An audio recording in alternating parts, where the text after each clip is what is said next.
Salam alaikum tout le monde. Dans ce podcast, je parle à la rencontre de musulmans et musulmanes qui sont des acteurs positifs de changement afin d'apprendre de leurs expériences et inspirer la prochaine génération de Muslim Makers.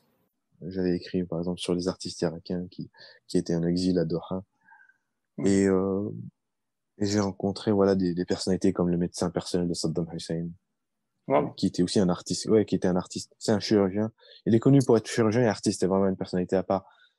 J'ai le plaisir d'accueillir Shavil Nawaf Taqa, doctorant en droit et conseiller du Global Diwan, un club d'affaires international. Shavil nous raconte son parcours, de son enfance en Irak puis en France à cause de la guerre, à son expérience professionnelle au Qatar. Il nous parle aussi de son intérêt pour la littérature et l'écriture, qui le pousse régulièrement à écrire pour des revues diverses, souvent pour défendre l'islam contre certains mensonges et préjugés.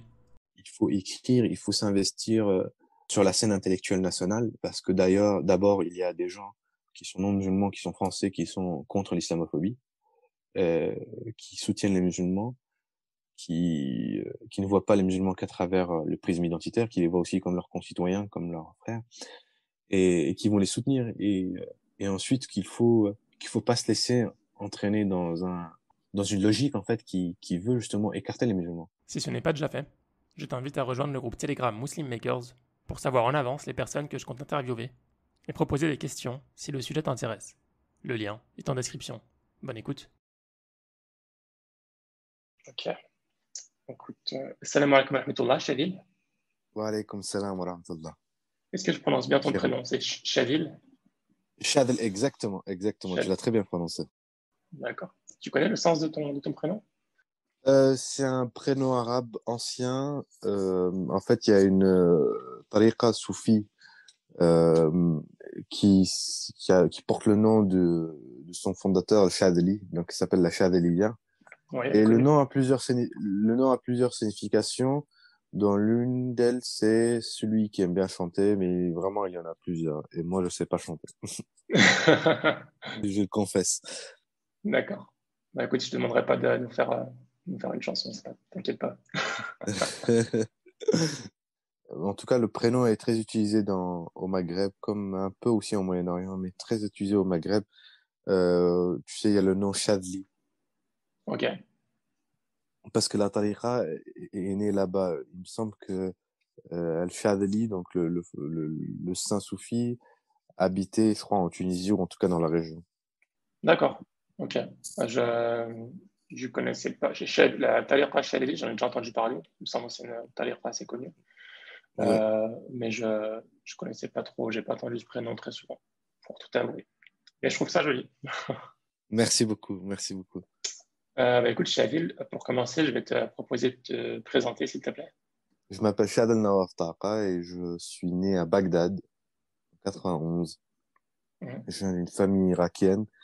Euh, j'ai vécu mes 10 premières années à Bagdad et après je suis parti aux États-Unis et je ne suis plus revenu en Irak depuis 2002 et j'ai grandi en France parce qu'on est venu en France pour la mission de mon père en 2001 et donc j'ai fait mes études ici.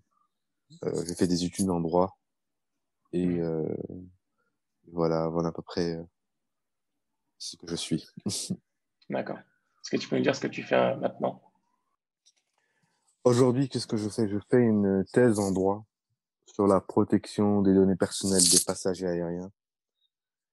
Et parallèlement, je travaille comme auto-entrepreneur avec un client du Golfe. En fait, j'ai travaillé pendant 3 ans au Qatar et je suis revenu il y a 5 mois.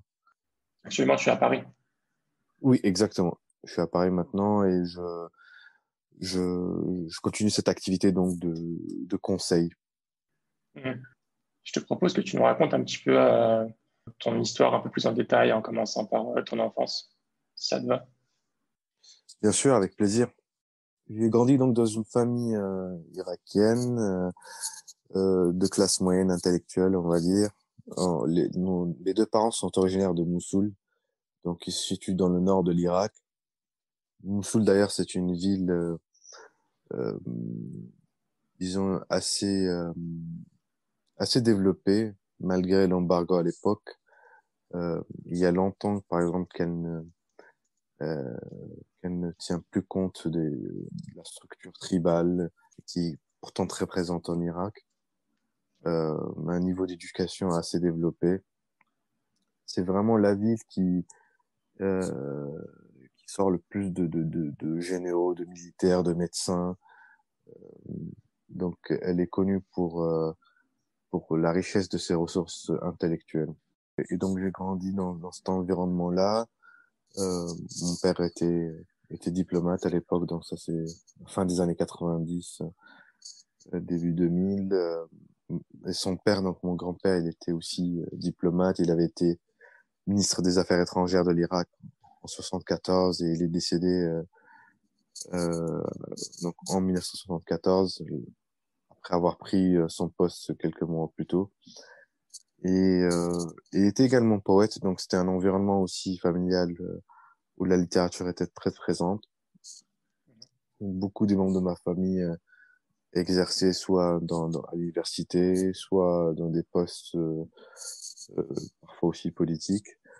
Beaucoup aussi étaient dans l'armée en tant que généraux. Et, euh, et voilà l'environnement familial dans lequel je grandis. Euh, Qu'est-ce que je peux dire d'autre sur Mossoul? Mossoul, c'est une ville aussi qui était connue aussi pour être très attachée, disons, à la tradition. Comme les soufis, je dirais, la tradition avec un grand T, donc la Mhm. tradition prophétique, mais en tout cas, c'était une ville que les gens du Sud, par exemple, regardaient peut-être comme étant, pas les gens du Sud, mais comme la capitale regarderait Mossoul comme étant une ville assez conservatrice. En tout Oui, cas, elle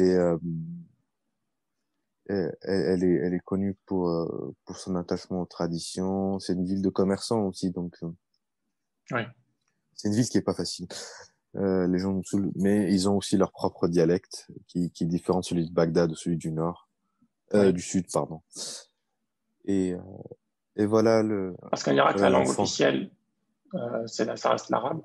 Il y a des dialectes Oui, en fait, différents. disons que le dialecte, enfin, tout le monde parle arabe, mais le dialecte de Mossoul était peut-être un peu différent du dialecte de Bagdad. Peut-être qu'il se rapprochait un peu plus de celui du dialecte, par exemple, des Syriens. Euh, Mhm. donc, c'était une petite différence, mais qui était assez marquée quand même à Mossoul. Ok. Euh, donc, tu as passé ton enfance là-bas. On connaît la guerre qu'il y a eu début des années 2000 jusqu'aux conséquences qu'il y a maintenant, hein. Mais même avant ça, l'Irak était en guerre avec certains pays, dont l'Iran, il me semble. Oui, ça, c'est de 80 à 88. Euh, mais moi, je suis né à une époque, donc en 91, où l'Irak avait envahi le Koweït et Mhm. s'ensuit donc des sanctions internationales. Et disons, de 91 jusqu'à 96, euh, l'Irak disons, de 91 jusqu'à 2003, elle est sous embargo. À partir de 96, il est un peu allégé parce qu'il y a un programme de nourriture contre pétrole. Donc, euh, disons que je grandis dans un environnement, dans un Irak sous embargo. Et D'accord. ça avait, disons, ça avait eu de lourds impacts en fait sur la population irakienne. Euh, Ça avait appauvri le pays, mais surtout appauvri les Irakiens et surtout toutes les couches sociales. Mais la classe moyenne intellectuelle irakienne, elle avait vraiment subi comme beaucoup de plein fouet et le pays était en fait isolé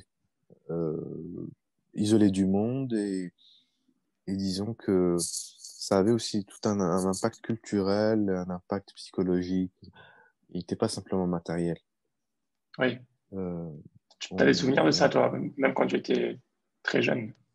je me rappelle de ma rentrée à l'école, je me rappelle que en fait tout n'était pas, en fait on vivait je me rappelle d'un monde où tout n'était pas, enfin, peu de choses étaient disponibles, si tu veux, je le dirais comme ça. Je me rappelle, par exemple, ma famille avait cotisé pour m'acheter une veste en cuir. Et voilà, ils avaient cotisé, en fait. C'est-à-dire que, Mhm. pour donner un ordre, 3000 dinars irakiens, Mhm. équivalait à 1 euro. Oui, Et si tu veux, le salaire moyen, j'avais calculé ça la dernière fois, c'était à peu près de 5 euros. salaire mensuel. Euh, ouais, salaire mensuel. Et donc, Wow. Mhm. il y a le médecin Saddam Hussein qui a écrit un livre sur sa vie. Et il donne des exemples assez concrets, mais en fait, ça avait vraiment frappé les Irakiens d'une pauvreté assez incroyable. Je te parle pas de, de toutes les maladies en fait qui sont apparues en Irak après 91, tous les maladies auxquelles tu peux penser, que le monde avait combattu et avait battu depuis bien longtemps. Donc l'eau était pas potable, beaucoup d'enfants naissaient avec des maladies chroniques. Et d'ailleurs moi-même, je soupçonne que la petite maladie chronique que j'ai, qui est une maladie entre guillemets gastrique, je la soupçonne d'avoir des racines en fait enfin, elle tient ses racines de là-bas en fait de cette période-là parce qu'il y avait le stress, il y avait il y avait il y avait un tas de choses qui faisaient que être irakien à cette époque-là et naître là-bas euh, vous exposait à des choses auxquelles les autres n'étaient pas exposés. Alors que c'était un pays qui, dans les années 70, était l'un des pays les plus riches, les plus avancés dans le monde, les plus modernes, entre guillemets. Ça veut tout et rien dire modernité, mais en tout cas, c'était un pays très avancé à l'époque. Euh, Mhm. pas besoin de refaire l'histoire de l'Irak, mais voilà, les différentes décisions politiques ont eu pour conséquence cette vie que j'avais dans les années 90, sachant que j'étais un privilégié, en fait, un Mhm. avantagé. Donc, je te laisse imaginer ce que le reste de la population irakienne, la majorité vivait. Oui, C'était assez dur, en fait, pour eux, à l'époque. oui, j'imagine. Et du coup, comment donc ton père a été affecté à une mission, il me semble. C'est comme Oui, ça que donc, vous êtes. oui, donc, il était diplomate et son travail l'a amené à faire des missions à l'étranger en tant que diplomate. Ok. Et donc, fin années 90, début 2000, on part à une destination assez incroyable, on part à New York. Mhm. Et donc, c'était pas sa première mission d'ailleurs, mais il en a fait d'autres. Mais moi, c'est la première fois que je quitte l'Irak, donc, et en 2000, je me retrouve à New York aux États-Unis pendant un an. Et fait assez incroyable, en fait, au bout d'un an, il est transféré à Paris, en France. Et en fait, le jour de mon départ des États-Unis, c'est le 11 septembre 2001. Wow. Donc, donc ça coïncide avec un jour assez tragique aussi pour les États-Unis. Oui. Et ce matin-là, d'ailleurs, je m'en rappelle très bien. Enfin, on se préparait pour partir et finalement, on a, on n'est pas parti parce que il y a eu ces attentats terroristes. Et donc, ça a décalé mon départ de 2 mois, il me semble. Mhm. Et, euh, et j'arrive en France donc en 2001. Et c'est une autre vie qui recommence. Là, je suis maintenant à Paris avec ma famille et j'apprends le français, donc un nouveau départ. Oui. Tu as quoi? T'es avec tes parents? Tu as des frères et sœurs avec toi ou... Oui, j'avais mes deux sœurs avec moi, mes deux petites sœurs avec moi. Mhm. Et quelques mois plus tard, en France, naîtra mon petit frère. Et donc, D'accord. voilà, la fratrie accompagne les parents. Donc là, maintenant, c'est une mission de quelques années, en fait, qui durera que 2 ans avec mon père parce que en 2003, l'Irak est envahi. Oui. Et donc là, ma vie change aussi parce que je deviens, avec mes parents et ma famille, réfugié politique en France. Donc on quitte Paris, on vient habiter en banlieue Mhm. et on commence un peu notre vie à zéro. D'accord. Donc ton père perd son travail de diplomate. Il le perd, oui, surtout qu'en fait, il est demandé à revenir à travailler en Irak. Il refuse de travailler avec le Ah, nouveau gouvernement. d'accord. Donc il demande l'asile Euh, exactement, exactement, politique. exactement, exactement. Qu'il obtient, j'imagine, vu que j'étais Oui, il encore là-bas. obtient quelques années plus tard. Enfin, ça a pris quand même un peu de temps, mais c'est vraiment le premier dossier à être traité par les autorités françaises, et d'où ma reconnaissance aussi envers la France et surtout le ministère des Affaires étrangères et l'élite politique à l'époque, parce qu'ils nous ont bien protégés. Et je ne sais pas si tu te rappelles, mais la France, à cette époque-là, elle avait pris une décision très courageuse et un peu à l'encontre de, de, pas l'encontre, mais disons une décision qui était assez marquée parce que elle était l'un des seuls grands pays, avec un peu l'Allemagne et la Russie, à s'être opposé à l'invasion de l'Irak. Mhm. Oui, sous Et Jacques donc, Chirac. bien sûr, sous Jacques Chirac et de Villepin, et donc ça avait, euh, ça avait été assez remarqué. Les Américains ont critiqué la France pour cette décision, mais c'est une décision assez courageuse. Et à l'époque, en fait, dans les années 2000, surtout 2003 et après, la France était très appréciée dans le monde arabe. Elle avait un capital de sympathie assez impressionnant dans les capitales arabes parce que pour cette décision-là. Et Oui. pour la petite histoire, maintenant que je suis au Global Diamond, dans ce, même si on reviendra plus tard, aujourd'hui, je conseille un club d'affaires Mhm. euh, qui met en relation donc les décideurs économiques d'Orient et d'Occident. Et en fait, l'un des fondateurs de ce club d'affaires, c'est l'ambassadeur Maurice Cordon-Montagne, qui était justement à l'époque de Jacques Chirac et de Villepin, donc en 2003, était le conseiller politique. C'était un peu Mhm. l'un des artisans, on va dire, de ce nom français à l'invasion de l'Irak. Et donc, l'ironie de l'histoire, je me retrouve 20 ans plus tard, ouais, 20 ans plus tard, je me retrouve avec lui. Euh, donc voilà la petite À histoire. collaborer avec lui. Mhm. Ouais, à travailler avec lui, ouais. D'accord. Donc, quand tu es en France, tu as 12 ans, peut-être 11 ans, 12 ans. Oui, c'est ça. Ouais, en Euh, 2003, j'ai 12 ans. donc, tu ne parles pas français, tu dois apprendre une nouvelle langue, tu connais personne. Oui, Comment se c'est passe rebelote ton intégration? parce que aux États-Unis, j'ai dû aussi apprendre l'anglais parce que je ne parlais pas l'anglais. J'étais arabophone en fait en quittant l'Irak et donc en France maintenant je parle deux langues donc l'anglais et l'arabe, mais je dois apprendre le français donc je suis dans le 15e arrondissement et j'étais dans une classe d'accueil, on appelle ça, où j'ai fait deux classes d'accueil parce que j'ai changé deux fois d'école, mais t'arrives dans une classe, tu dois essayer de comprendre comment les choses marchent et souvent en fait c'était une classe où il y avait quelques étrangers donc Oui. en fait il y avait surtout des étrangers parce que c'est une classe d'accueil donc qui accueille les étrangers, qui les aide à apprendre le français, donc c'était une classe un peu particulière parce qu'elle était adaptée euh, aux no francophones et en fait tu passais du statut de no francophone au francophone donc en apprenant petit à petit et mais au fur et à mesure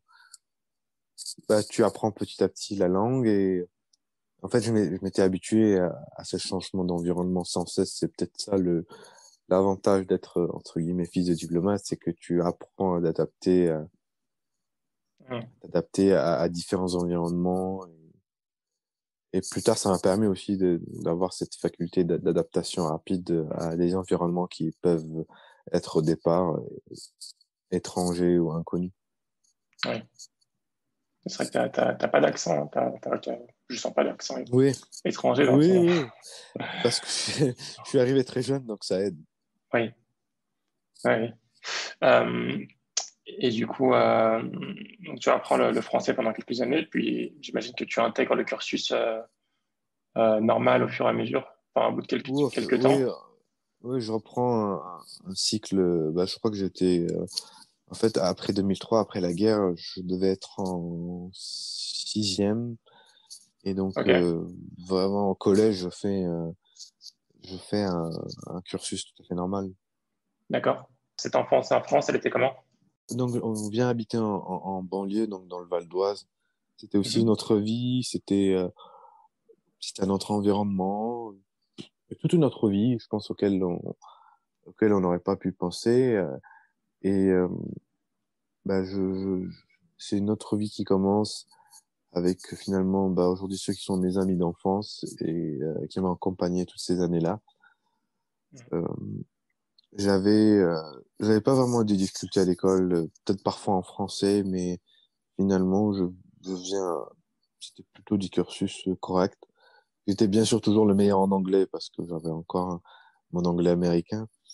Je me Ouais, débrouillais à l'école et souvent en fait c'est comme ça un peu souvent d'ailleurs, mais les langues me permettront de rattraper parfois mon niveau correct en français, même si euh, voilà, je me débrouillais quand même assez bien, mais euh, c'est les souvenirs que j'ai. D'ailleurs, en quatrième et en troisième, ma professeure d'anglais m'obligera à faire section européenne anglais en me disant, voilà, tu parles super bien anglais, donc il faut que tu continues à, à conserver, à essayer de conserver cette langue. Et voilà, j'ai grandi aussi avec maintenant, avec un environnement, bah, c'est être entre guillemets, pour reprendre le titre de la chanson, un jeune de banlieue. Euh, Mhm. et donc je pense que c'est aussi un autre trait maintenant de ma personnalité. J'ai pu à la fois être un fils de diplomate et un jeune de banlieue avec bah, tout ce que Du coup, ça amène comme tes principales amis ou des connaissances, c'est principalement des personnes d'origine maghrébine, j'imagine, d'Afrique. exactement, exactement. On était, bah oui, la plupart d'Afrique. Donc, on était un groupe où il y avait, bah c'est là où j'ai grandi en fait. Quand je te disais, j'ai grandi avec la plupart de mes amis étaient d'origine maghrébine, donc algérien, marocain. La plupart, enfin, mes deux meilleurs amis étaient, Sofiane était algérien, d'origine algérienne, Mohamed était d'origine marocaine. Plus tard, j'ai eu aussi des amis tunisiens. Et on avait un groupe où il y avait aussi, j'ai côtoyé des amis qui étaient capverdiens, sénégalais, maliens. Et c'est vrai que c'est quelque chose de, de nouveau pour un Irakien. Donc, parce que, oui, c'était une autre, comment dire, une autre histoire, on va dire, qui s'écrivait Mhm. avec, avec de nouveaux amis et des familles qui nous ont soutenus aussi, qui sont devenus un peu ma famille, parce que pendant 10 ans, j'ai pas pu voir ma famille en Irak, je pouvais pas voyager. Oui. Donc, ils ont été un soutien indéfectible et un soutien moral et émotionnel parce que c'était devenu aussi un peu ma famille. Ils ont partagé aussi bah, cette histoire que j'avais assez particulière d'être irakien. Et j'ai grandi voilà dans cet environnement-là qui m'a construit aussi, qui m'a appris beaucoup de choses parce que vivre en banlieue, contrairement à ce qu'on s'imagine souvent, bah je pense que c'est porteur de certaines valeurs, tu vois, Mhm. l'humilité, la solidarité. Et puis il y avait aussi beaucoup de joie parce que on rigolait beaucoup en fait. Je pense que on n'imagine pas le niveau de créativité ici en termes de blagues et on utilisait le mot tailler. Je sais pas si ça existe d'ailleurs dans d'autres Si c'est banlieues, mais taillé, c'est c'est critiqué. oui, c'est faire voilà faire des blagues et donc c'était un peu ça. Donc je pense que ça a encore rendu ma capacité d'adaptation à des différents niveaux encore plus forte Oui. et puis voilà, c'était assez riche et assez Ça a été de s'intégrer dans cet environnement multiculturel français, avec des Maghrébins, avec des Africains que tu connais pas du tout. C'était facile de te faire des amis dans cet environnement-là. ouais, franchement, j'ai pas eu beaucoup de difficultés parce que les souvenirs déjà de la guerre d'Irak et de l'invasion américaine étaient très présents, donc tout le monde savait ce que c'était l'Irak.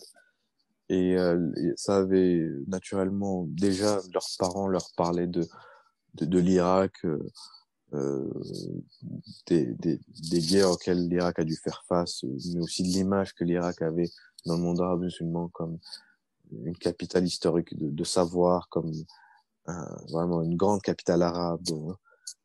Et donc le capital de sympathie était très présent, surtout parmi les parents de mes amis.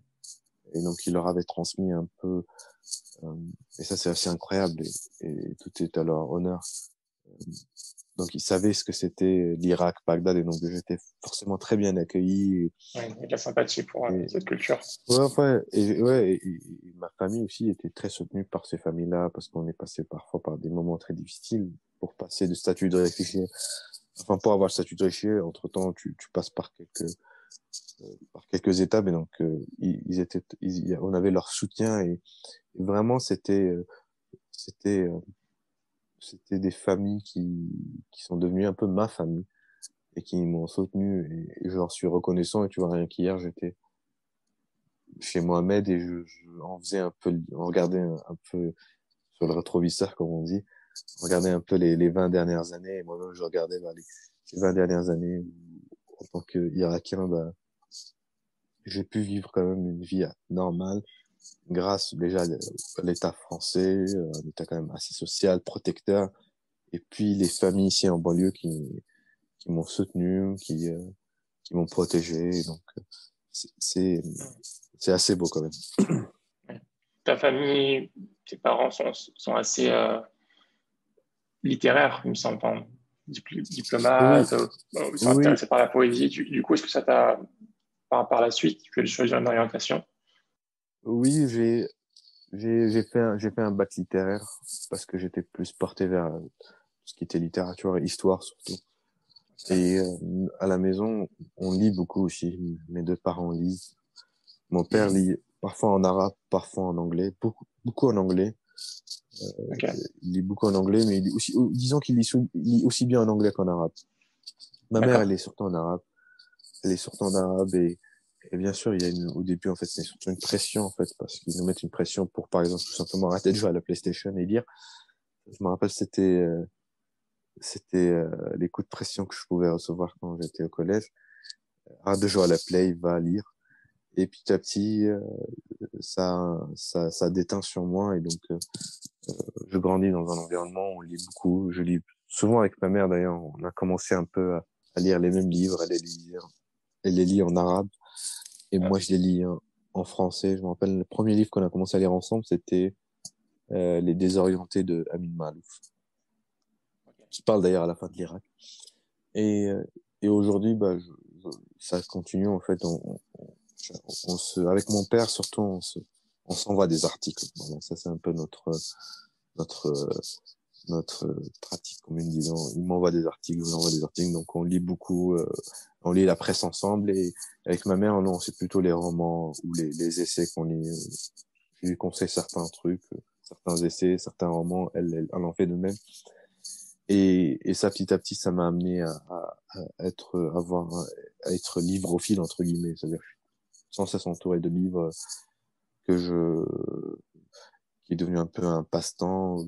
Ensuite, j'en fais la critique. Les livres que je lis aujourd'hui, bah, par exemple, sur les réseaux sociaux, je les poste sur Instagram. Je dis à peu près pourquoi ce livre m'a plu. Mhm. Ma mère en fait de même d'ailleurs. Elle a son compte Instagram. Je l'ai encouragée à le faire. Où elle poste un peu les derniers livres qu'elle a lus. Donc, donc c'est voilà, un environnement familial où les livres sont très Excuse-moi, présents.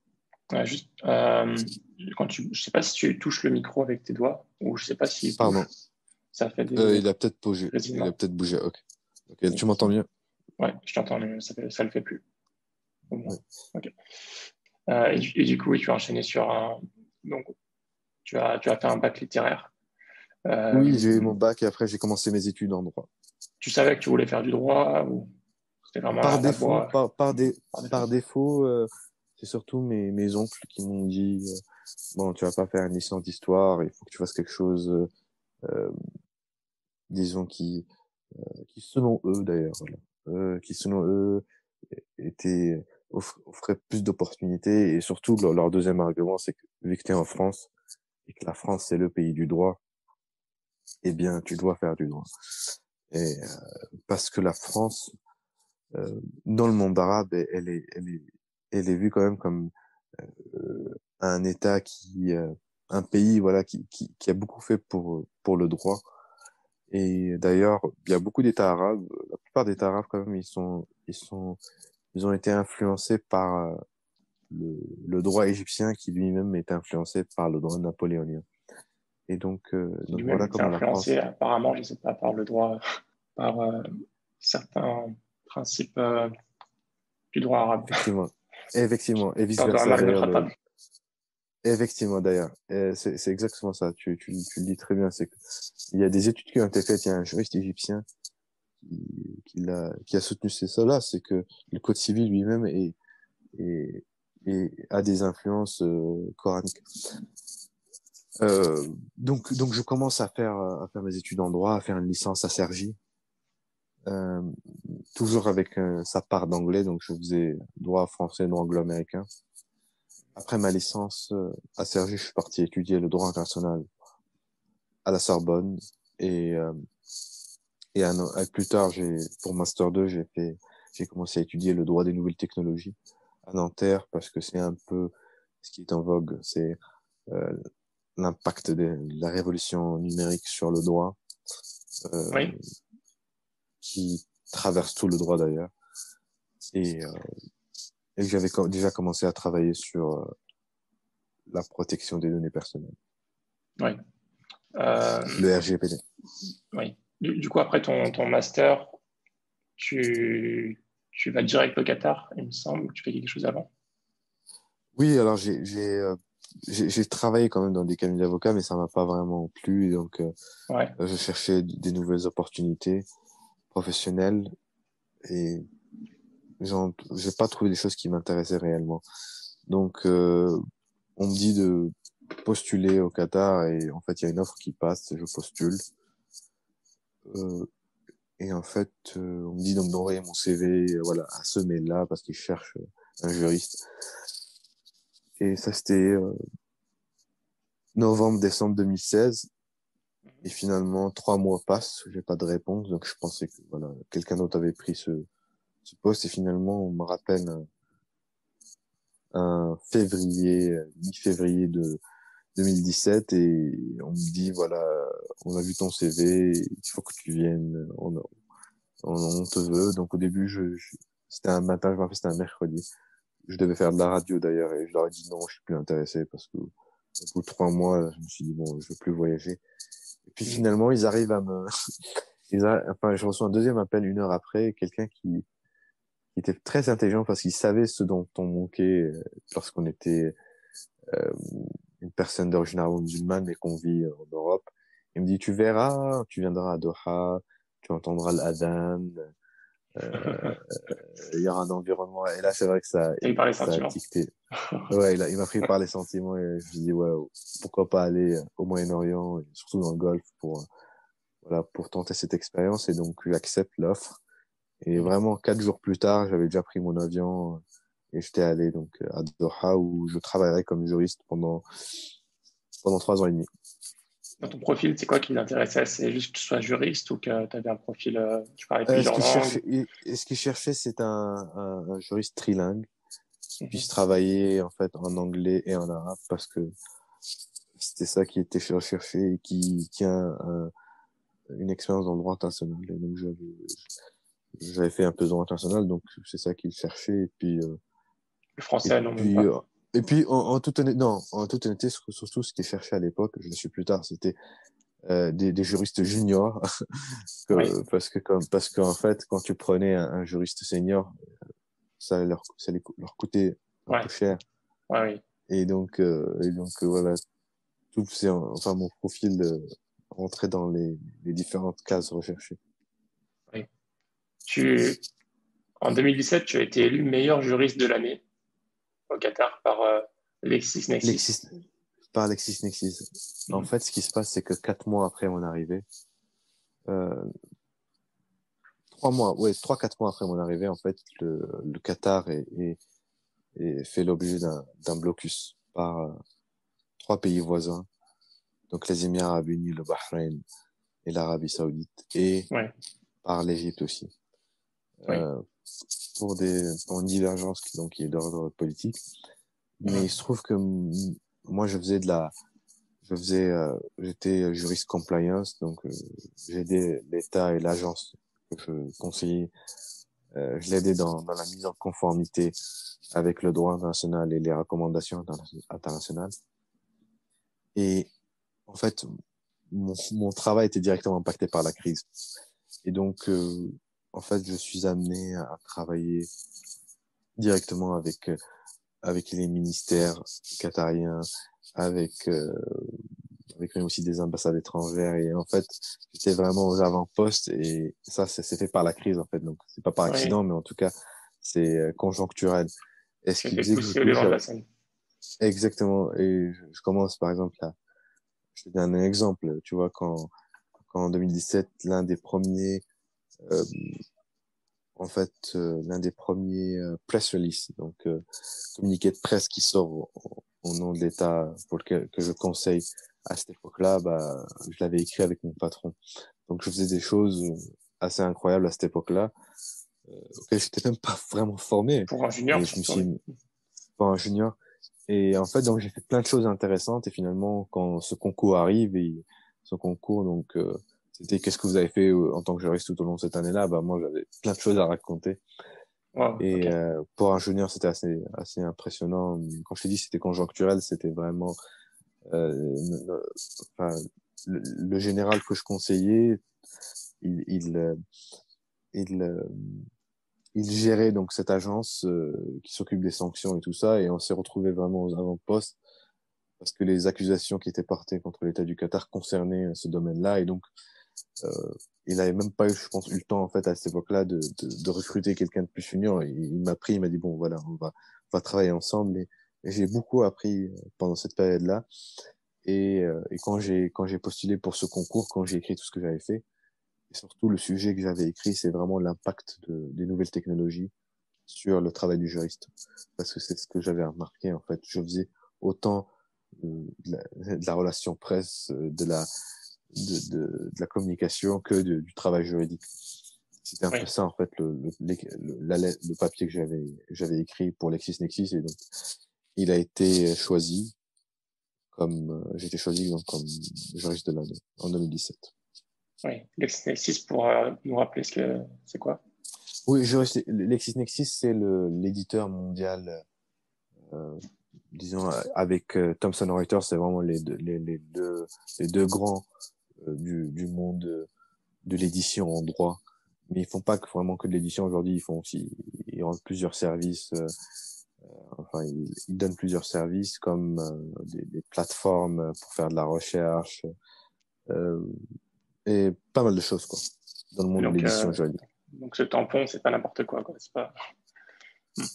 Oui, bah, en fait, c'est très recherché par les juristes. Parce que ça, effectivement, c'est comme tu l'as très bien dit, c'est un tampon, en tout cas, c'est une reconnaissance parmi ses pairs. Et, euh, et ça donne une certaine visibilité. Et moi, ça m'a donné une visibilité parce que j'ai pu faire d'autres choses après grâce justement à ce prix. Comme, par exemple. T'as pu faire quoi? Bah, j'ai commencé déjà à publier Oui. des articles chez LexisNexis. Ok. Cette visibilité m'a permis aussi de commencer ma thèse. Parce que pour trouver mon directeur de thèse, ça a été très facile en fait. J'ai eu accès au réseau de LexisNexis et au docteur en droit qui travaille avec LexisNexis. Et donc, j'ai facilement eu une recommandation pour pouvoir faire ma thèse. En plus D'accord. des articles que j'ai été amené à faire, tu reçois des invitations, enfin, tu rentres dans un circuit de juristes assez talentueux et donc, ça m'a ouvert beaucoup de portes. D'accord. Donc, tu restes au Qatar à travailler donc, pour une agence gouvernementale, c'est ça? Effectivement, ouais, effectivement. Et je commence aussi bah, à faire quelques collaborations avec LexisNexis en tant que freelance. Mhm. Euh, et, euh, et voilà, au bout de 3 ans, bah, je sens avoir fait le tour. Et, euh, et je commence à discuter avec mon employeur. Et d'abord, je le remercie parce que ouais, il m'a fait confiance et, et il m'a donné de belles opportunités. Et puis, il m'a offert de belles opportunités.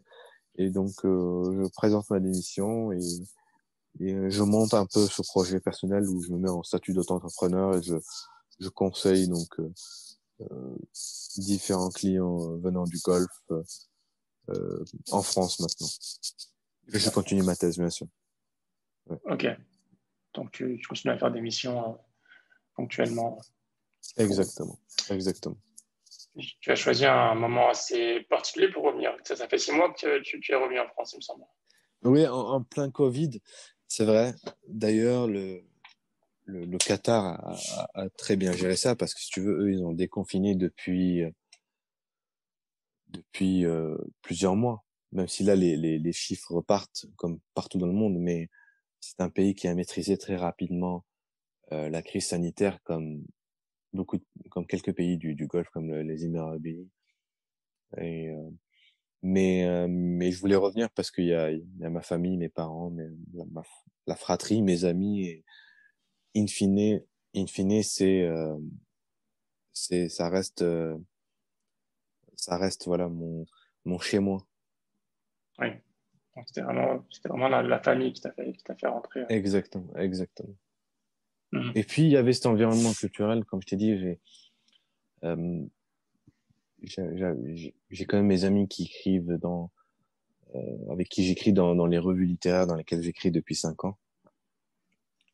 Ok. Et même si, bien que je sois au Qatar, je pouvais toujours écrire, tu vois, parce qu'aujourd'hui avec Internet, voilà, il n'y a pas besoin d'être sur place, mais le fait de les revoir, de pouvoir échanger avec eux et de profiter de, de cette richesse culturelle qu'il y a en France, bah, c'est ça qui m'a un peu, aussi qui m'a poussé à revenir. Mhm. Est-ce que tu as, bon, j'imagine hein, que tu as dû perdre un petit peu en qualité de vie en revenant en France. C'est pas trop dérangé. En fait, comme souvent, tu gagnes des choses et tu perds des choses. Naturellement, le fait d'être de confession musulmane et d'être dans un pays musulman, bah, ça, tu as un environnement qui te rend beaucoup de choses plus faciles, tu vois. Dans chaque mall, il y avait, par exemple, une salle de prière. Au travail, il y avait une salle de prière. Euh, D'ailleurs, c'est naturel, en fait. Voilà, tu vis dans un pays, enfin, tu es dans un pays musulman. En tant que musulman, tu as certaines facilités. Euh, et, et voilà, tu vis au rythme de- entre guillemets de l'islam, tu vois. Le fait de, par exemple, voilà, tu dis à un ami, bon, bah, ce soir, on se voit après la prière du Maghreb. Bah, écoute, tu sais quoi, on va prier le Maghreb ensemble et on va se voir après. Et, euh, et le Ramadan, bien sûr, je le vivais au rythme d'un pays musulman. Donc, mais il y avait aussi, et il y avait, bien sûr, c'est un pays très sécure. C'est un pays prospère, riche. Donc, il y a une certaine, un certain confort, si tu veux. Tu vis Ouais. dans un certain confort. Mhm. Euh, mais, euh, mais voilà. Puis en France, je retrouve certaines choses que j'avais pas là-bas, tu vois. Il y avait pas, ici, il y a, il y a un rythme de vie quand même qui est différent. Il y a par exemple, ici, tu vois, là-bas, l'été, tu restes confiné chez toi, en fait. C'est-à-dire, pendant 6 mois, tu es quand même confiné. Tu peux pas Ouais. sortir. Puis Il fait tellement très chaud. chaud, très humide. Exactement. Ici, il y a quand même, il y a je pense, une beauté de la nature que tu retrouves pas là-bas. Il y a une verdure que tu ne retrouves pas là-bas. Euh, Mhm. Puis voilà, là-bas, tu es exposé à ces situations que tu n'avais pas exposé ici. Je pense comme partout, donc comme chaque pays, il y a des avantages et des inconvénients, et après, c'est à toi de faire le choix. Moi, personnellement, en fait, je suis bien ici, même si, voilà, des fois, il y a des défis auxquels on est confronté en tant que musulman, qu'on n'a Mhm. pas là-bas, mais euh, voilà, il y a le pour et le contre. D'accord. Est-ce que tu as des souvenirs aussi de l'impact qu'a eu l'embargo du Qatar? Si tu veux, les premiers jours, je me rappelle, j'avais été appelé par une journaliste du Nouvel Observateur en me disant, bon, qu'est-ce que tu vois à Châtil là au début? En fait, on n'a pas ressenti si tu veux, un impact énorme quand même, tu vois, et c'était pas un bouleversement parce que la situation a été rapidement maîtrisée, c'est-à-dire que les autorités qatariennes, de manière très intelligente, ont, ont, ont, ont mis en place des, des moyens pour compenser en fait l'embargo. Les avions qatariennes, par exemple, empruntaient l'espace aérien irakien ou iranien pour compenser la fermeture de l'espace aérien saoudien.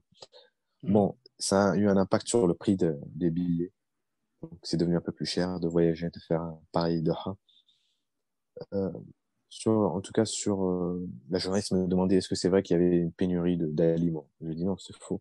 Tout de suite, en fait, les aliments, les produits alimentaires turcs et iraniens ont pris le dessus, enfin, ont remplacé ce qui manquait. Et ensuite, il y a surtout eu, ça c'est quelque chose quand même assez intéressant, cet embargo a permis aux Qatariens de développer euh, leur économie locale et donc leur industrie locale. En fait, on Oui, a commencé surtout à utiliser des produits locaux. oui, produire localement. Euh, exactement. Donc, moi, ce que je retiens en tout cas de mon expérience personnelle, c'était un re-enracinement, on va dire. Hmm. Je me suis, j'ai redécouvert une partie de ma culture irakienne, j'ai amélioré mon niveau d'arabe, euh, et, euh, et, et- et j'ai beaucoup écrit d'ailleurs sur sur l'expérience des exilés irakiens, des réfugiés irakiens là-bas. Oui, Les artistes, j'avais écrit par exemple sur les artistes irakiens qui étaient en exil à Doha, oui. et, euh, et j'ai rencontré voilà des personnalités comme le médecin personnel de Saddam Hussein, Wow. qui était aussi un artiste, ouais, qui était un artiste. C'est un chirurgien. Il est connu pour être chirurgien et artiste. C'est vraiment une personnalité à part. J'ai passé beaucoup de temps avec lui. J'ai passé beaucoup de temps avec des anciens ministres irakiens, des anciens diplomates irakiens. Et donc, j'ai, pour un peu prendre leurs témoignages. Et c'est vrai que il y a eu un impact énorme, tu vois, de ce point de vue-là, sur ma personnalité, sur ma psychologie, sur beaucoup de points de vue. Et Mhm. d'ailleurs, ma mère me dit, voilà, tu as changé en fait entre-temps. Naturellement, on change, tu vois. C'est 3 ans, Oui, mais je pense que voilà, cette expérience-là, euh, vivre dans un pays arabo-musulman, moi au milieu, j'étais plongé au milieu des amis de mon père, et donc ça, c'était assez assez impactant. oui. On avait parlé la semaine dernière ou il y a 2 semaines. Tu me disais que, étonnamment, tu te sentais plus proche des amis maghrébins africains que tu avais en France que des Irakiens que tu as retrouvés au Qatar. Oui, parce qu'il y a un vécu en fait, ouais, parce qu'il y a un vécu, parce que j'ai grandi au milieu de. Ça dépend en fait, ça dépend de quoi on parle. Il y a certaines choses effectivement où je pense dans la pratique de la religion, où je suis parfois plus proche de mes coreligionnaires maghrébins français d'origine maghrébine, euh, parce que parce que voilà, on est des Européens de confession musulmane, ou si tu veux des musulmans européens. Ça dépend comment chacun le voit, mais donc la pratique religieuse, je pense qu'elle est naturellement différente lorsque euh, tu es entre guillemets une minorité dans un pays européen. Oui, Tu as un rapport à la religion qui est différent ok. de quelqu'un qui vit dans un pays à majorité musulmane. C'est quoi les Tu vois les choses de différences, par manière. exemple? Euh, d'ailleurs, tu vois, je te réponds d'abord, je répondrai à cette question-là, mais à titre préliminaire, je dirais que, si tu veux, il y a des fois où je suis, surtout après mon expérience, je vois les choses plutôt en tant qu'Irakien et d'autres où en tant que quelqu'un qui a grandi avec ses amis qui sont ses frères maghrébins, français d'origine maghrébine, c'est important de le préciser, parce que ça aussi, c'est la différence, parce que j'ai pu aussi rencontrer des Maghrébins venant du Maghreb, des Algériens venant ou des Marocains venant du Maroc, qui ont une vision aussi de la religion qui est totalement différente d'un Français d'origine maghrébine. Donc il y a différents angles. Euh, je pense que je pense qu'il y a certaines réflexions euh, il y a, qui sont menées ici en tant que minorité que les musulmans venant d'un pays musulman ne peuvent pas comprendre. Euh, alors quoi comme exemple? Euh, il n'y a pas d'exemple qui vient en tête, mais c'est vrai que par exemple, on a alors elle est vue comme une rigidité, je sais pas si c'est une rigidité, mais en tout cas, on a une exigence par exemple euh, sur le choix des aliments, tu vois, Mhm. qu'un musulman venant d'un pays musulman n'a pas. D'ailleurs, certains ont été surpris par exemple de voir des fois des musulmans manger par exemple au McDo ou au Burger King, alors que la viande par exemple n'était pas halal. Et en fait, eux, ils ont une logique différente parce qu'ils ont reçu un avis religieux différent d'ici. Est-ce que c'est pas l'impact d'ailleurs des écoles juridiques qui sont différentes ici au Maghreb? Ici au Maghreb, en tout cas, il y a l'influence de l'école malikite qui est peut-être n'est pas la même. Elle est présente au Moyen-Orient, mais au Moyen-Orient, c'est d'autres écoles juridiques, je ne sais pas. Vraiment, c'est des questions que je me pose. Mais Hmm. et puis ici, il y a une liberté. Je pense qu'il y a des réflexions quand même qui sont très profondes sur plein de choses, sur la consommation, euh, il y a sur par exemple le lien. Quel impact a l'islam sur la société de consommation? Tu as des réflexions très profondes qui ne se posent pas dans ces pays-là. Une Ouais. liberté aussi de réflexion qui n'est pas présente parce qu'ici, en fait, on a accès à toute la littérature. Toute la Ouais. littérature. Toute la littérature. Je dis bien toute la littérature. Chose qui n'est pas présente là-bas, tu vois. Hmm. Je Une me rappelle, censure. par exemple, par exemple, j'étais très imprégné et très impacté par les écrits du penseur musulman soufi orthodoxe, Mohamed El-Ghazali, surnommé Ouais. euh, surnommé il a plusieurs surnoms, mais son surnom en arabe, et le mot me manque, mais Hajjat al-Islam, voilà, la preuve de l'islam. Hmm. Et en fait, à un moment, dans le golf, quand je leur parle des écrits de Abu Hamid al-Ghazali, ben, ils disent, ah ouais, mais tu sais, celui-là, on le lit pas trop, puis c'est très difficile, et puis c'est dangereux. Donc, tu vois, l'impact de l'école hanbalite, comme un peu de l'école wahhabite, sur les mentalités là-bas, alors qu'ici, tu vois, t'as plus de facilité à parler d'Al-Ghazali, tu vois, par exemple, à le lire, à l'acheter et à en discuter avec des amis. Et en fait, Hmm. ici aussi, ce qui est très important, c'est que je discute, je suis donc intégré dans des milieux intellectuels où je discute avec des gens, où on rentre dans des considérations très profondes, justement, sur la métaphysique, l'islam et tout, et ces discussions-là, je pouvais pas les retrouver là-bas. Parce Ouais. que je ne retrouvais pas des gens comme moi qui étaient portés sur les livres, la littérature, la réflexion. Hmm. Ouais. Il y a beaucoup moins d'autocritique, enfin, de critiques, de penseurs peut-être. Bah, c'est pas ça, c'est que peut-être, alors ça c'était là-bas, mais il y a un problème qui est souvent soulevé dans le monde arabe. Ça dépend les pays arabes d'ailleurs, parce que le monde arabe Hmm. comme le monde musulman, c'est pas un bloc monolithique. Mais là où j'étais, en tout cas au Moyen-Orient, et surtout là où j'étais, à Doha, je retrouvais peu de gens qui lisaient en fait. Et c'est quelque chose que je retrouve Hmm. aussi en Jordanie, que tu retrouves dans pas mal de pays arabes. C'est vraiment un grand défi que nous avons. Hmm. Mais alors qu'ici, bah, j'ai quand même, j'ai pu au fil des années me faire un groupe de gens avec qui on débat de plusieurs questions liées ou non à la civilisation arabo-musulmane. Ouais. Mais aujourd'hui, j'ai pu quand même faire un cercle d'amis où on discute d'Al-Razali ou de telle ou telle chose, de l'architecture de l'art islam. En même temps, ce qui Hmm. était bien aussi, c'est que là-bas, il y avait quand même un musée d'art islamique. Et donc, je passais mon temps là-bas, c'était un peu mon QG. Et il y avait la conservatrice du musée, Doctora Mounia, qui est française d'origine algérienne, très important.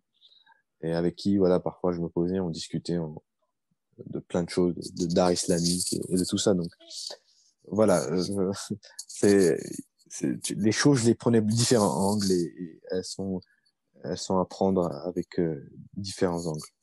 Ouais. Tu as mentionné tout à l'heure que tu écris beaucoup euh, pour différents, comment on appelle ça, différentes Revu, ouais. revues. Ouais. Euh, Notamment, tu m'as envoyé un peu de références. Tu as écrit notamment dans le monde arabe, la traduction du mot français islamiste est peu comprise. Oui. Tu as aussi critiqué le bouquin de Houellebecq, Houellebecq. Oui. Michel Houellebecq, Oui. euh, qui s'appelle Soumission. Euh, Exactement, ouais. Pourquoi tu fais ça? Premièrement, vu que c'est pas quelque chose qui est dans ton, enfin, professionnellement, c'est pas ton axe en fait, c'est pas Oui. ton domaine.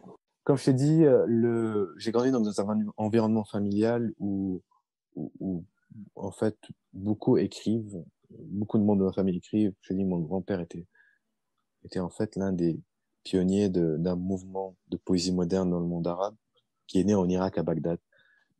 C'est Shar al-Arab al-Hur, donc c'est le mouvement des vers libres. Et, et, et donc il écrivait aussi dans les journaux irakiens. Et il a été à un moment aussi le, le directeur de l'agence de presse irakienne. ses frères aussi étaient des journalistes. Et plus tard, en fait, ses neveux ont fondé un journal irakien qui s'appelle Az-Zaman, Le Temps, qui est encore publié aujourd'hui en Irak, qui fait partie des premiers journaux irakiens, dans lequel d'ailleurs mon père écrit.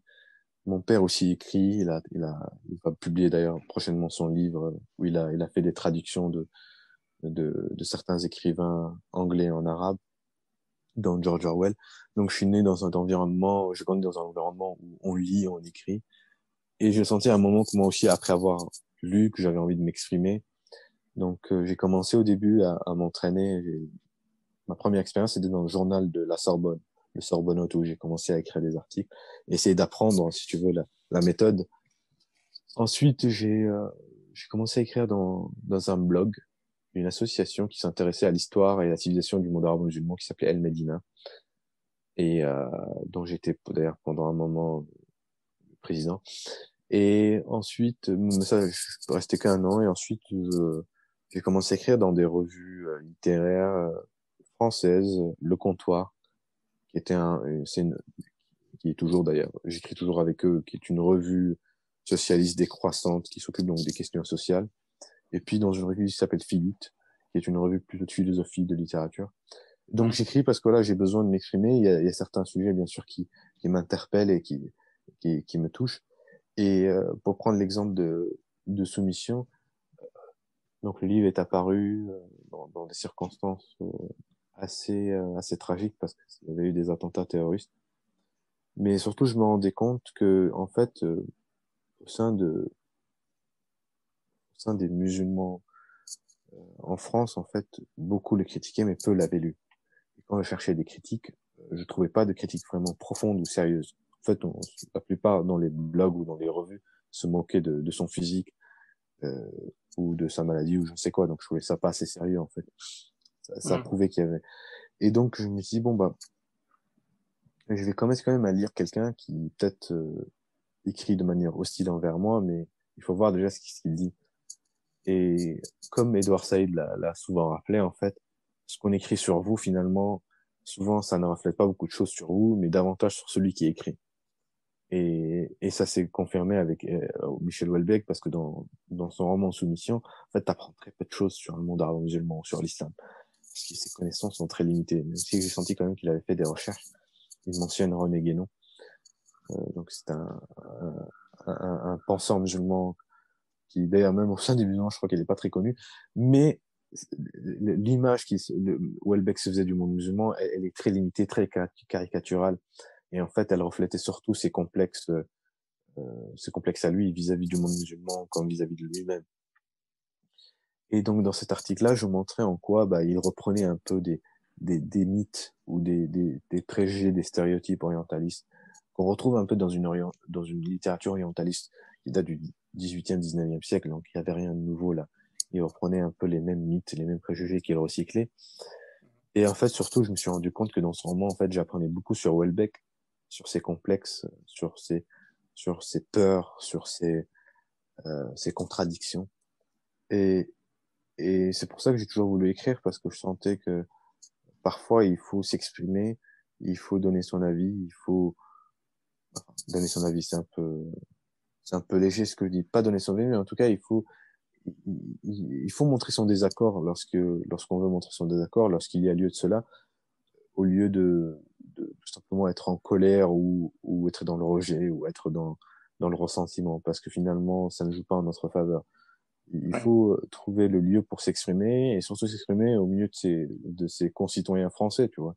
Moi, je Ouais. remercie mes amis de m'avoir donné l'occasion, tu vois, de pouvoir m'exprimer, exprimer mes idées de manière articulée et sérieuse sans être dans le rejet, dans le ressentiment, dans l'insulte, tu vois. Mhm. Oui. Donc, combattre la plume par la plume. Exactement. Exactement. Exactement. C'est exactement ça d'ailleurs et j'ai eu l'occasion de le faire il y a 2, 3 semaines où il y avait un article qui a été publié chez Marianne, Ouais. qui est un journal quand même qui a peu de sensibilité pour les religions en général, mais surtout envers l'islam, qui parfois a publié des articles qui, euh, qui n'étaient pas pas très sympathique, on va le dire comme ça, envers les musulmans et l'islam. C'est le moins qu'on Mais puisse dire. voilà, c'est le moins qu'on puisse dire. Et puis, donc voilà un article publié chez Marianne d'un mec d'un jeune homme qui, euh, qui dit grosso modo, l'islam est violent par essence, et même leurs plus grands intellectuels comme Averroès, leurs plus grands philosophes, étaient aussi violents. Bon, c'était une shakshuka, comme disent mes amis, tu vois, il avait mélangé plein de choses, bon, tu te retrouvais pas, mais in fine, c'était ça son point. Mhm. Et là, je vais sur Twitter, je fais un tweet où je mentionne Marianne Natchapoloni en leur disant, mais attendez, ça, c'est pas un discours qui apaise. Et là, en fait, bah, gentiment, en fait, un des rédacteurs en chef là-bas, qui est un ami, qui est peut-être l'un des seuls à être islamophile, qui s'appelle Kevin Victoire, qui est quelqu'un de très intelligent, très sympathique, qui écrit chez Marianne, parce qu'il se retrouve dans un discours de souveraineté économique, mais qui est protestant, donc il respecte les religions. Il me dit, bah, tu sais quoi, écris, si tu veux, tu peux écrire une réponse. Oui. Et là, bah, il me propose donc de répondre, et là, bah, je le sors, tu sais, en 4 heures, je ressors tous mes livres, les références que j'avais en tête, et j'écris une réponse, et je lui réponds chez Marianne. Donc, je pense que il faut parfois répondre même dans le journal même. Et en lui Mhm. disant, bah, là encore une fois, cher ami, tu reprends un peu les préjugés orientalistes qui existent depuis longtemps, qui essayent de mettre en place un bloc musulman contre un bloc chrétien, ou un bloc arabe contre un bloc occidental, à être dans la confrontation, dans, dans le, dans, dans une sorte de confrontation fantasmée qui n'existe pas, parce que j'ai dit, bah, ça c'était mon deuxième point, c'est que aujourd'hui, il y a des chiffres, il y a des études, que toi d'ailleurs, je m'adresse l'auteur de l'article, parce qu'il prétend être un chercheur en sciences sociales, mais il ne donne aucun chiffre. Moi, j'ai dit, bah, moi, je te donne des chiffres. Il y a aujourd'hui 10% des personnes qui sont dans l'armée française. Donc, on dénombre, en fait, entre 8 000 à 10 000 soldats français de confession musulmane qui sont dans l'armée française, qui sont quand même aux avant-postes, qui défendent la nation. Mhm. J'ai donné plusieurs chiffres sur, par exemple, à l'Académie Créteil. En 2017, on avait vu aussi, je crois que c'était 30%, si je me rappelle bien, de, de personnes inscrites dans l'agrégation, donc qui réussissent dans l'agrégation, qui sont issues de l'immigration. Donc je dis en fait, il y a des études aussi sur les familles algériennes qui sont investies par exemple dans l'éducation, surtout les femmes d'ailleurs. Comme ça brise Mhm. encore certains mythes.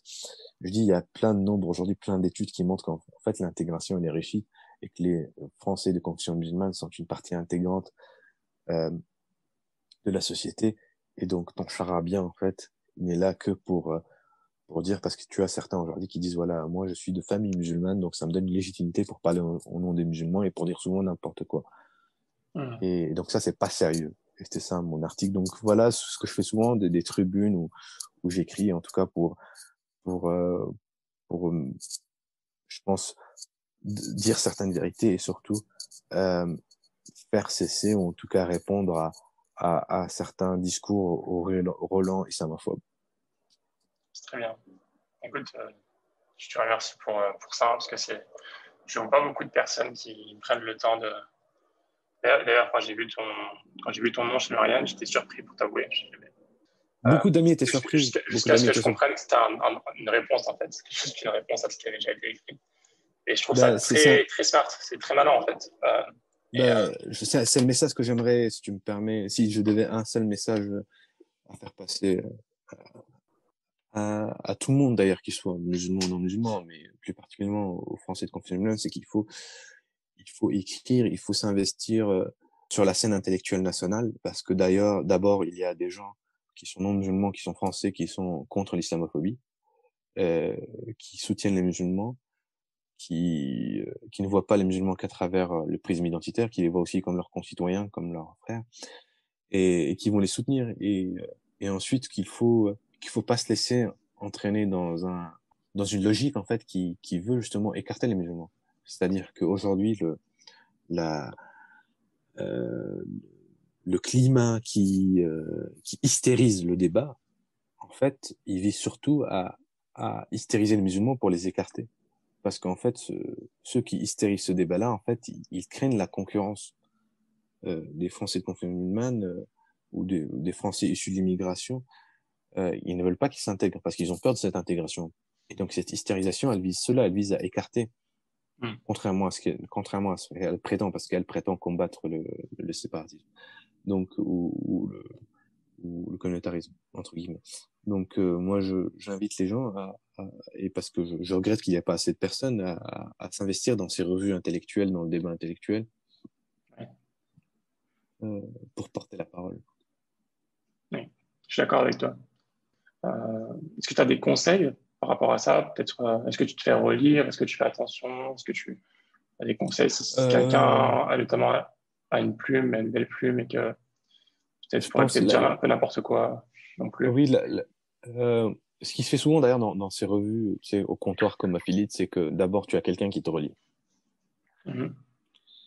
Euh, D'ailleurs, Donc, même ça, des tu as le fois, enfin, filtre du magazine déjà en lui-même. exactement, exactement. Euh, Nous, on nous conseille en tout cas de nous relire 3 fois, d'imprimer le papier, parce que des fois sur ordinateur, on n'est pas assez lucide ou pas très concentré. Donc, sachant que moi, en toute transparence, en toute honnêteté, je, il m'est arrivé parfois vraiment d'oublier des coquilles. Donc, j'ai souvent besoin de quelqu'un qui me relise, parce que ça m'arrive de ne pas voir certaines erreurs. Moi, ce qu'on m'avait conseillé très jeune, c'est surtout de lire plusieurs types d'ouvrages. Tu vois, moi, je lis des fois de l'histoire, des essais comme des romans. Mhm. Et surtout oui, de s'investir dans ces revues. Tu vois, qui attendent aussi des gens, euh, enfin, qui sont demandeurs de contributeurs et de gens qui s'investissent avec eux. Et même si c'est des gens c'est des revues où il y a très peu de gens venant du monde arabo-musulman, bah, c'est important aussi de s'investir pour montrer la bonne image et pour donner un avis qui soit profond et connaisseur et légitime. Oui, très Donc bien. investissez-vous, je dirais le slogan. Investissez-vous. Mm. Euh, ok, bah écoute, Jadil, on a fait un peu le tour des questions que je voulais te poser. Je vais finir avec deux, trois petites questions pour conclure rapidement. Oui. Est-ce que tu as une routine du matin, quelque chose que tu fais régulièrement, qui t'aide à progresser? Euh, le matin, bah, je bois un verre d'eau et quand je suis assez connecté avec le ciel, bah, je remercie Dieu et je demande le pardon. Dieu est miséricordieux, donc nous avons la chance d'avoir une religion, Dieu est miséricordieux. Et ensuite, qu'est-ce que je fais? Écoute,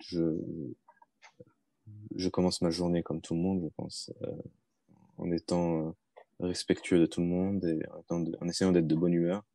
Euh, je lis toujours, j'essaie de lire minimum 10 à 20 pages par jour, c'est ce que je suis en train de lire. Oui, Et voilà, être respectueux et solidaire des autres. très bien. Euh, Est-ce que tu as un ou deux livres ou plusieurs livres à recommander, euh, en- de préférence en français, qui sont traduits en français à notre Euh, audience? à votre audience, il y aurait tellement de choses à, à recommander. Vu qu'on a parlé beaucoup du monde arabe musulman, euh, je conseillerais l'intellectuel algérien Malek Ben Nabi, Oui. notamment son essai La vocation de l'islam. Mhm. La vocation de l'islam, ouais. Euh, donc Ben Nabi, ça c'est pour une réflexion sur le monde arabe musulman. Comme littérature, moi je conseillerais Dostoïevski comme romancier. Moi, il m'a beaucoup influencé. J'écris dans une revue dostoïevskienne, donc je recommanderais les frères Karamazov ou Crime et Châtiment. Mhm. C'est l'un des plus grands romanciers du monde. Euh, C'est pas la première fois comme qu'il a été recommandé. C'est vrai que ça ah, veut dire qu'il faut que je le voilà. lise. Ouais. Euh, Toujours sur le monde arabe musulman, je vais te faire 5 recommandations. Je peux pas m'en tenir à 3. Vas-y, hein, Euh, je t'en prie. je conseillerais Hicham Djaed, l'intellectuel et historien tunisien, pour sa biographie du prophète Mohammed alayhi salam, pour aussi son ouvrage La Grande Discorde, pour comprendre pourquoi aujourd'hui on dit sunnite et chiite et d'où est venue cette grande discorde entre musulmans. Et Hicham Djahet. Donc ensuite, quatrième ouvrage, je recommanderais Jean-Claude Nichéa. C'est un penseur français euh, qui a fait une réflexion sur le libéralisme. Et donc il a un essai sur la civilisation libérale. Ensuite, je recommanderais pour Atlas but not least, qu'est-ce que je recommanderais? Je recommanderais sur l'Irak, peut-être, voilà. Je recommanderais Sinan Anton sur l'Irak. Seul le grenadier, c'est un roman sur l'Irak. Voilà. Voilà mes recommandations. Très bien, parfait. Écoute, Chavil, si quelqu'un souhaite te suivre ou te poser une question, comment il peut te... Ils peuvent me suivre sur Instagram, sur Twitter. Je suis facilement accessible sur Instagram et sur Twitter. D'accord. Très présent aussi, où je rends compte de mes lectures, des articles que j'ai écrits. Tu as les pseudos Oui, alors c'est Shadel, c'est en mon nom, S-H-A-T-H-E-L. Okay. Ou S-H-A-T-H-I-L. D'accord. Je me disais, c'est un E ou un I. Oui. C'est un I. Ok, Barakallah fik Shadil. Je te remercie beaucoup pour ton temps. Et moi, je te remercie pour Abdelrahman pour ce formidable podcast que tu m'as mis en place, pour ton investissement et pour ta belle personnalité aussi. Et que Dieu te bénisse et j'espère que tu vas réussir à faire plein de belles choses encore. Barakallah fik, toi aussi, Inch'Allah. J'espère que toi aussi, tu auras toutes les belles choses que tu espères et l'impact que tu souhaites avoir, Inch'Allah. Merci beaucoup, cher. À bientôt, Merci beaucoup. À bientôt. Salam alaikum. Salam alaikum. Ciao. Et j'espère que cet épisode t'a plu. Si c'est le cas, je t'invite à le partager à ton entourage et à faire des invocations pour que ce podcast soit source de bien pour la Ummah. Amin. À bientôt pour un nouvel épisode, Inch'Allah. Salam alaikum.